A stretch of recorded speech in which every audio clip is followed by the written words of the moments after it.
নমস্কার বন্ধুরা, তিতলি রান্নাবান্না চ্যানেলে আপনাদের স্বাগত। আজকে আমি চিড়ের কাটলেট করে আপনাদের দেখাবো। এর জন্য আমি আগে থেকে চিড়েটা ভিজিয়ে ভালো করে ধুয়ে রেখেছি। এর মধ্যে আমি দিয়ে দিলাম একে একে কুচানো পেঁয়াজ, কাঁচা লঙ্কা কুচানো আর হাফ বাটি চালের গুঁড়ো। এর মধ্যে দিয়ে দেবো সামান্য লবণ স্বাদ মতো আর স্বাদ মতো চিনি। এবার দিয়ে আমি ভালো করে মেখে নেব।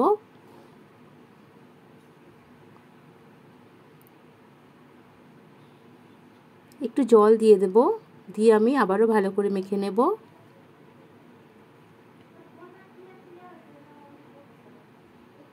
দেখুন মাখাটা হয়ে গেছে। এরপর আমি একটা ডিম ফাটিয়ে নেব লবণ আর গোলমরিচ দিয়ে।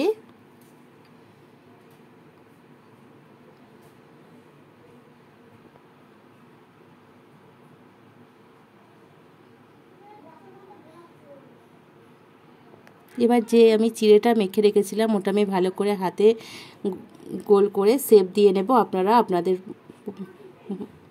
মতো শেপ দেবেন। আমি এইভাবে দিলাম লম্বা করে। দেখুন তৈরি হয়ে গেছে। এরপর আমি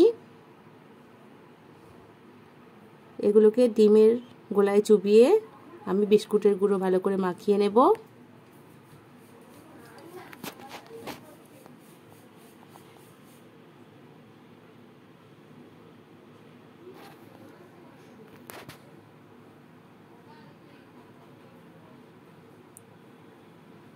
এইভাবে আমি সমস্ত এগুলো বিস্কুটের গুঁড়োয় মাখিয়ে রেডি করে নেব।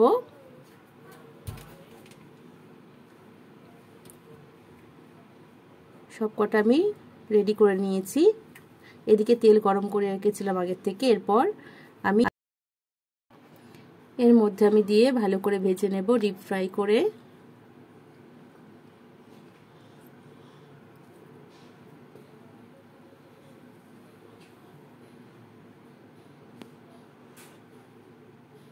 ভালো করে ভাজা হয়ে গেছে, আমি এটা তুলে নেব।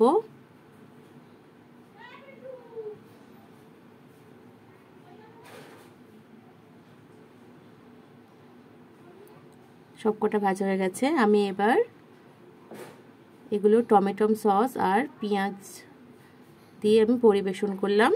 আপনাদের যদি ভালো লাগে আমার চ্যানেলটিকে লাইক, শেয়ার আর সাবস্ক্রাইব করবেন এবং কমেন্ট করে জানাবেন কেমন লাগলো।